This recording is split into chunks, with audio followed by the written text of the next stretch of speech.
Hello student, आप सभी का स्वागत है आज फिर से हमारे इस यूट्यूब चैनल में। देखो, हम पिछली कक्षा में प्रश्नावली 1.1 के कुछ क्वेश्चन को कर चुके थे और प्रश्नावली के सभी क्वेश्चन बहुत इजी हैं, आपसे आसानी से बन जाएंगे और लगभग सभी क्वेश्चन हम कर चुके थे हैं।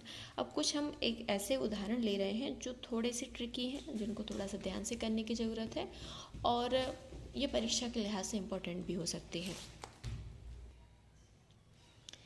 एक प्रकार से ये जो क्वेश्चन है ये समुच्चय निर्माण रूप में हमें दिया गया है और इसको हमें रोस्टर रूप में परिवर्तित करना है। ये जो आपको समीकरण के रूप में हमें क्वेश्चन दिया गया है एक प्रकार से समुच्चय निर्माण रूप ही है और इसको हमें रोस्टर रूप में परिवर्तित करना है। तो सबसे पहले हम समीकरण को सॉल्व करना होगा। डायरेक्टली हम इसको परिवर्तित नहीं कर पाएंगे, पहले हमें समीकरण को सॉल्व करना होगा। उस समीकरण के हम सबसे पहले क्या करेंगे, अभाज्य गुणनखंड। अभाज्य गुणनखंड कैसे करते हैं, आपको याद होगा किसी भी समीकरण के अभाज्य गुणनखंड करने के लिए हम क्या करते थे कि ये जो मध्य की संख्या है जोड़ने घटाने पर ये हमें मध्य की संख्या प्राप्त हो जाए।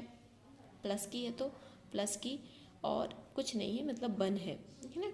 तो जोड़ने घटाने पर हमें +1 प्राप्त होना चाहिए और इसी प्रकार हमें गुणा करने पर क्या प्राप्त होना चाहिए, गुणा करने पर ये -2 प्राप्त होना चाहिए। इस प्रकार से हम अभाज्य गुणनखंड करते हैं। तो इसके अभाज्य गुणनखंड हम सोचते हैं क्या हो सकते हैं, इसके अभाज्य गुणनखंड हो सकते हैं, हम इसको लिख सकते हैं क्या, इसको हम 2x - x लिख सकते हैं। 2x में से x जाएगा, x बचेगा और 2 एकम 2, मतलब -2 आपके पास बचेगा।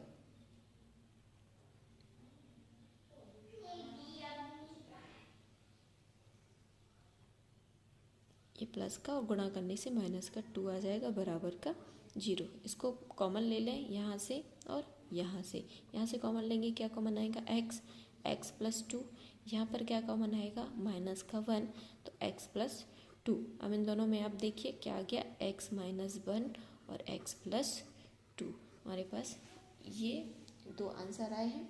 हम सबसे पहले क्या करेंगे, दोनों को अलग अलग 0 के इक्वल रखेंगे। x + 2 = 0, तो x = क्या हो जाएगा, -2। दूसरा x - 1 = 0, तो x बराबर क्या हो जाएगा, +1। तो हमारे पास जो फाइनली हल आया वह क्या आया, फाइनली हल आया 1 और -2। इसको आप आगे पीछे लिख सकते हैं, -2 और 1 एक ही बात है। तो इस प्रकार से यदि समीकरण के रूप में क्वेश्चन आ रहा है तो हम आसानी से इस प्रकार से इनको हल करेंगे। करना क्या होगा, सबसे पहले जो समीकरण दिया गया है उसके अभाज्य गुणन करेंगे।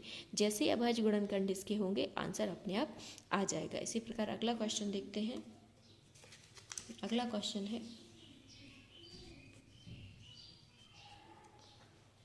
समुच्चय x सच दैट x एक धन पूर्णांक है और x² = 40, मतलब x की जो वैल्यू है वह 40 से कम है। और क्या है, x जो है एक वर्ग संख्या है और उसका जो वर्ग है वह कितना है, 40 से कम आने वाला है। को रोस्टर रूप में लिखिए। ठीक, तो सबसे पहले आप ये देखो कि इसका रोस्टर रूप क्या हो सकता है। ये देखो x² की बात हो रही है, x² 40 से कम है। स्क्वायर में तो धनात्मक और ऋणात्मक सभी प्रकार की संख्याएं आ सकती हैं, है ना। तो इसमें हम क्या कर सकते हैं, पूर्णांक लिख सकते हैं।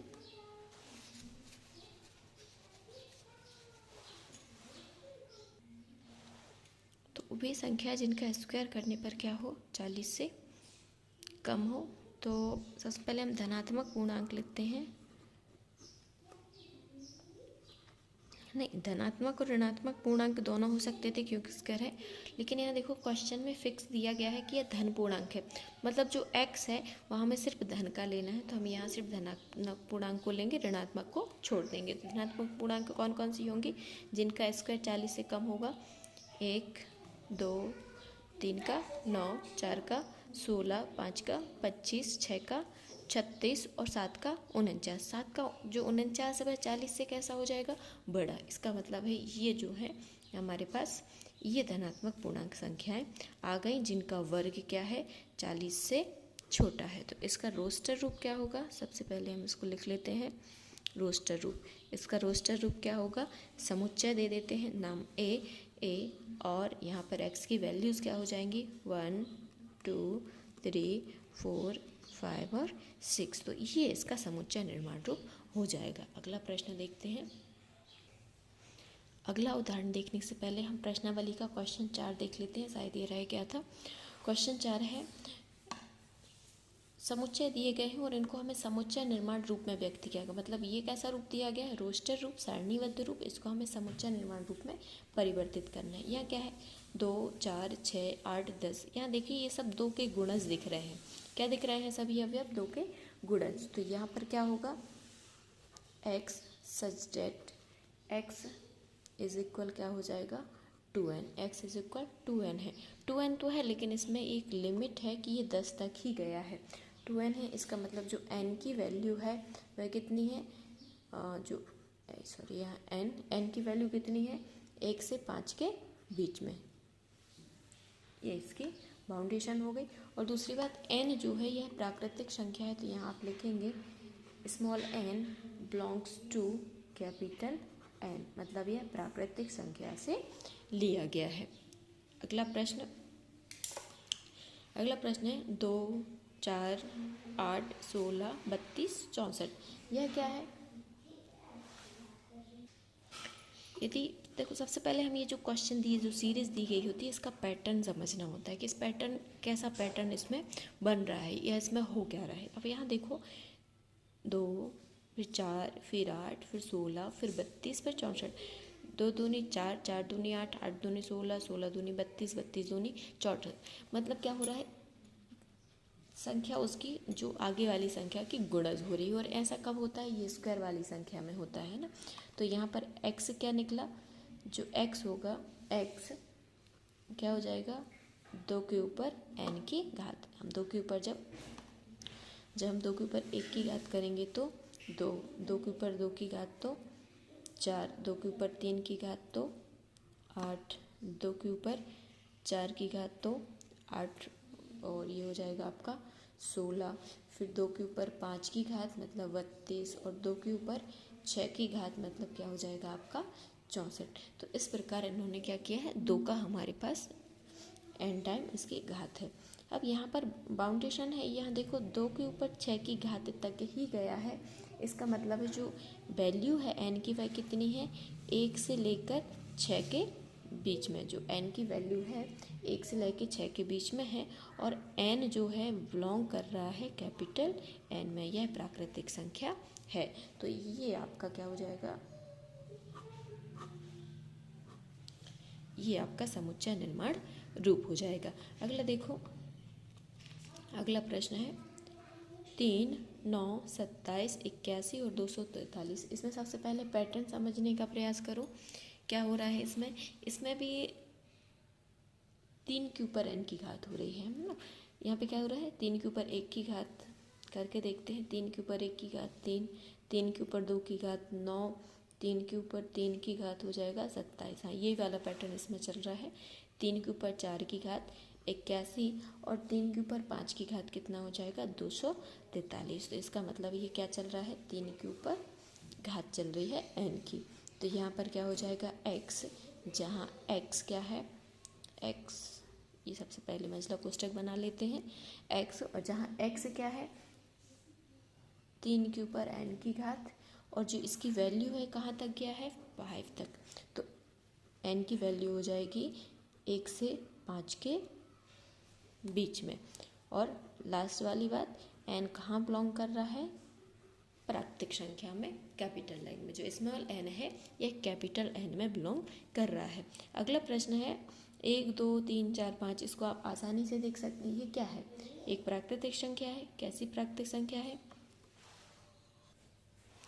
x एक प्राकृतिक संख्या है, और क्या है ये 6 से छोटी है, 1 से 5 तक है।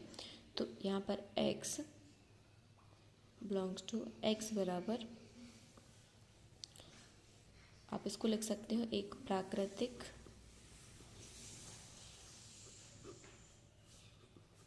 संख्या है। x एक प्राकृतिक संख्या है, और x की जो वैल्यू है वह 6 से कम है। तो x जो है 6 से छोटी एक प्राकृतिक संख्या है। इस प्रकार से लिख सकते हैं कि x जो है 6 से छोटी एक प्राकृतिक संख्या है, या आप इसको ऐसे लिख सकते हैं सच डेट x 6 से छोटी प्राकृतिक संख्या है। इस प्रकार से भी हम इसको लिख सकते हैं। अगला प्रश्न है 1, 4, 9, 16 और 100 तक क्या हो रहा है, इसमें ध्यान देने वाली बात है। इस पैटर्न को पहचान, यहाँ पर देखो x क्या है, यह x एक प्राकृतिक संख्या तो दिख ही रही है, 1 से लेकर 100 तक गई है तो यह एक प्राकृतिक संख्या है।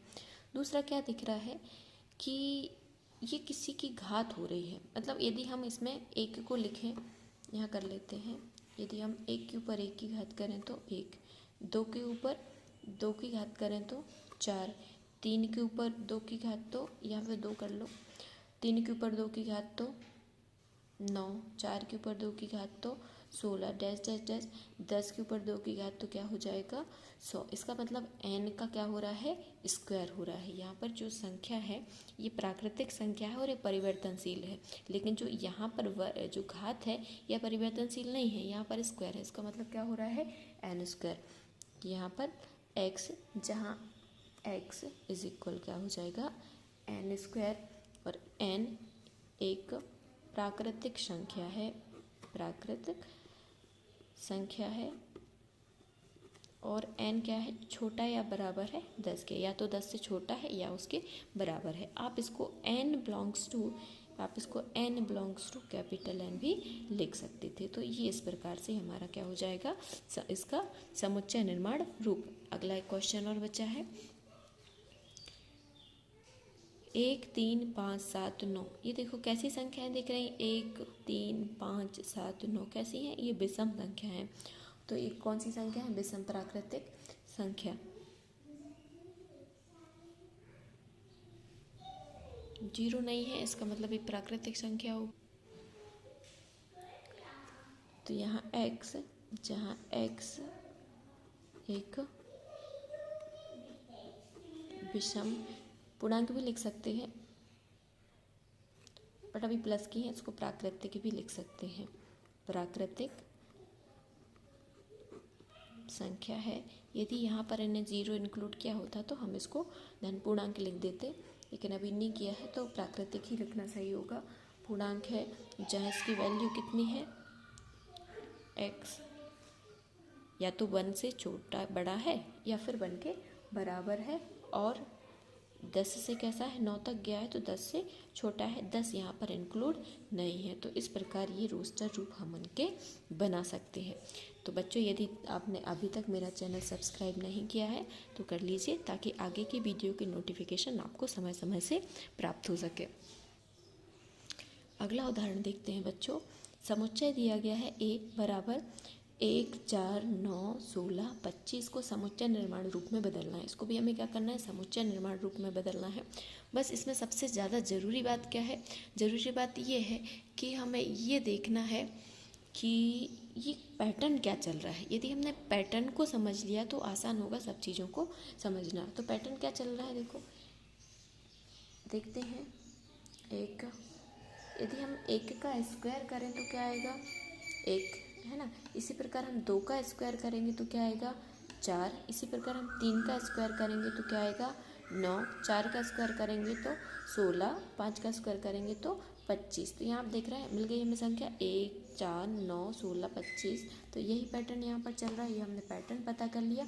हम इसको आसानी से समुच्चय निर्माण रूप में लिख सकते हैं। कैसे, a बराबर क्या है, यहाँ पे आपको क्या दिख रहा x, जहाँ x क्या है n स्क्वायर।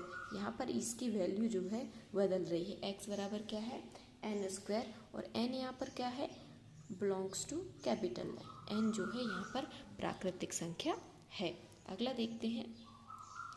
समुच्चय दिया गया है आपको 1/2, 2/3, 3/4, 4/5, 5/6, 6/7। तो ये देखो अभी तक हम सिंपल कर रहे थे, यहाँ बटे वाली संख्या नहीं थी, मतलब प्राकृतिक संख्या परिमेय संख्या नहीं थी। अब हमने यहाँ पर परिमेय संख्याओं का उपयोग किया है, तो ये थोड़ा सा ट्रिकी है, इसको ध्यान से देखना। आसान है, बस थोड़ा सा ध्यान देने वाला है। ठीक, तो यहाँ पैटर्न को समझते हैं। अब देखो क्या हो रहा है, पहले इसको लिख लेते हैं। 1/2, 2/3, 3/4 और 4/5, 5/6, 6/7। यहाँ देखो 1, क्या हम इसको 2 को 1 लिख सकते हैं? इसी प्रकार इसको देखो, इसको हम क्या लिख सकते हैं? 2 लिख सकते हैं ना। इसी प्रकार हम इसको क्या लिख सकते हैं? 4 को 3 है ना, 3, 4 को भी यहाँ आ गए 4 इसको 4 5/5 और 6/6 क्या हम इसको लिख सकते हैं? अब यहाँ देखो, ये ऊपर वाली जो संख्या है या ये एक समान है, यहाँ पर है ना, 3 3, यहाँ पर 4 4, यहाँ पर ये 5 5 और यहाँ पर ये 6 6। अलग दिख रहा है, अलग क्या दिख रहा है? अलग हमें यहाँ पर दिख रहा है ये एक सब में जोड़ा गया है, सब में जोड़ा गया है ना एक, ये सब में अलग से है। और ये जो संख्याएं दिख रही हैं ये हमें दोनों जगह एक जैसी दिख रही हैं। तो इसको हम क्या लिख सकते हैं? x को हम क्या लिख सकते हैं? n/n+1 रख सकते हैं, जहाँ n की वैल्यू हम एक बार 1 रखेंगे तो क्या हो जाएगा? 1/1 मतलब 2 हो जाएगा। जब हम n की वैल्यू 2 रखेंगे तो क्या हो जाएगा? 2/2 मतलब क्या हो जाएगा? 2/3 हो जाएगा। इस प्रकार से ये हो जाएगा तो हमें ये संख्या मिल जाएगी, इसको हम लिख सकते हैं। तो इसको हम समुच्चय निर्माण रूप में कैसे लिखेंगे? x, जहाँ x बराबर क्या है? n/n+1, n/n-1, और जहाँ पर n क्या है? n belongs to capital N, और n की वैल्यू जो है वो फिक्स है, कहाँ तक गई है? 6 तक। तो n की वैल्यू जो है 1 से लेकर 6 तक डिफाइन है। तो इस प्रकार आसानी से, थोड़ा सा हमें ये बस समझना है कि इसमें किस पैटर्न का उपयोग किया गया है, यहाँ पर पैटर्न कैसा है। तो आज के लिए बस इतना ही बच्चों। यदि आपको ये क्वेश्चन समझ में ना आए हो, आप एक बार स्क्रीनशॉट इनका ले लीजिए और एक बार उनको बार बार करने का प्रयास कीजिए। बिल्कुल सरल है, इसको आप ध्यान से देखेंगे तो 1/2, 2/3, 3/4 था। इसको हमने क्या किया? 1/1 हम 2 को लिख सकते हैं, 3 को हम क्या लिख सकते हैं? 2 लिख सकते हैं, 4 को हम क्या लिख सकते हैं? 3 5 को हम क्या लिख सकते हैं? 4 6 को 5 और 7 को 6 लिख सकते हैं।